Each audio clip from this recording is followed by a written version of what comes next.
Well, one asset that could be attractive in turbulent times, of course, is gold. For more on that, we're joined now by Wayne Atwell. He managed to make it into this studio. He's managing director at Casimir Capital.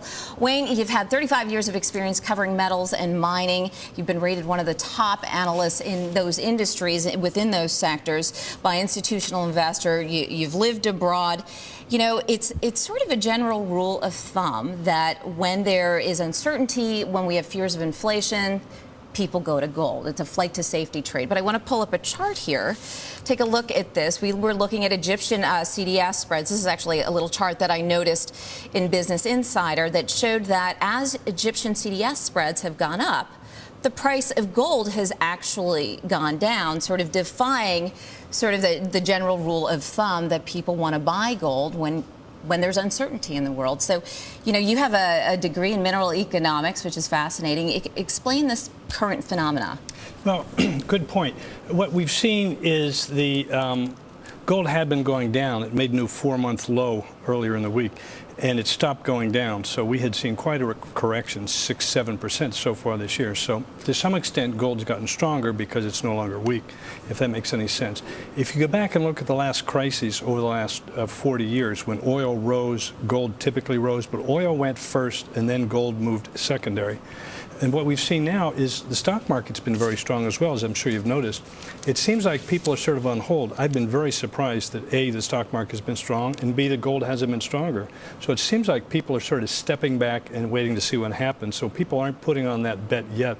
I think they will, but they haven't yet. You're still bullish on gold for the year.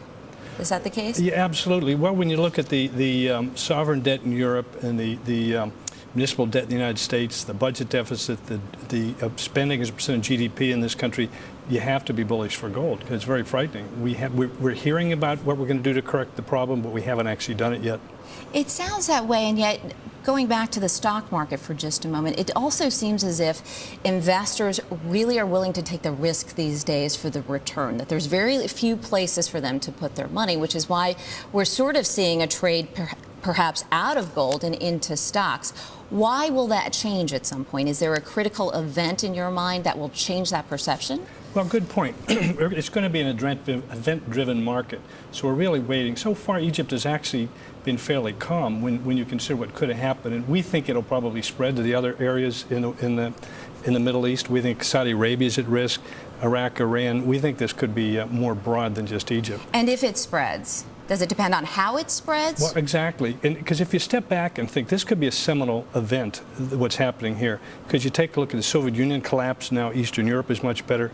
China basically was freed up, and now the standard of living is moving up very dramatically. So this could actually, if you want to be optimistic, could be very, very important.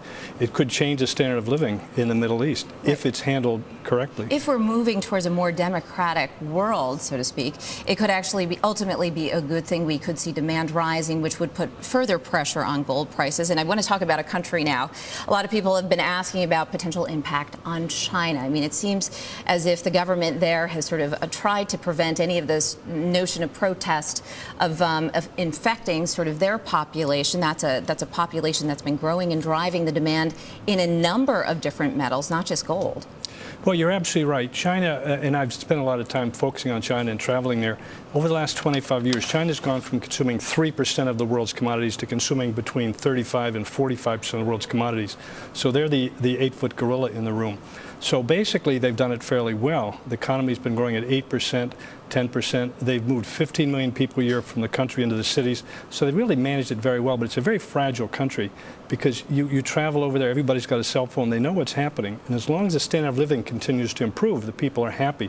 If, on the other hand, that turns and you don't see an improvement, you're going to have real problems. So the government has no choice but to continue to improve the standard of living. So it's a very fragile economy. It is a very fragile economy. And it just, when we look throughout Asia, one of the sort of consistent themes from one country to the next is inflation. Another factor that typically drives up the price of gold. It's an inflation hedge. What do you think about the trends that you see throughout Asia, and what is that likely to impact? Well, you're probably talking about food because metals are a small percentage, maybe 2 or 3% of world pricing. So it's really food, and that's what's going to affect people. So I think that's one of the things that's happened in Egypt. The food prices have gone up, and people got pretty cranky about it, so they've had real problems. So I think there's no question about where we have a risk of very serious inflation. I'm sort of making that bet. I think in this country it's going to be 2 or 3 years before we have serious inflation, but we're laying the groundwork for inflation. There's no question about it. Let's quickly talk about some of the other metals. Copper is another one that's been hitting record highs. Is that a supply issue, a demand issue? Is there a psychological factor? It doesn't seem to have that psychological component like gold does in terms of trading. Well, it's a little bit of both. We look for a deficit for the next 2 to 3 years in in copper. China consumes 38% of the world's copper. They're only 15% self-sufficient, so they have to buy 85% of what they consume offshore.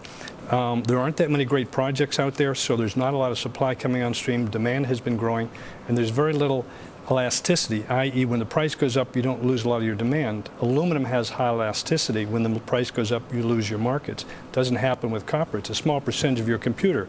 You wouldn't stop buying a computer because of the price of copper doubling or tripling. So copper has great fundamentals, and we look for it to be strong for 2 to 3 years. All right. Thanks so much, Wayne, for joining us. We'd love to have you back breaking down all the commodities markets, or at least 2 big metals, copper and gold. That was Wayne Atwell, Managing Director at Casimir Capital.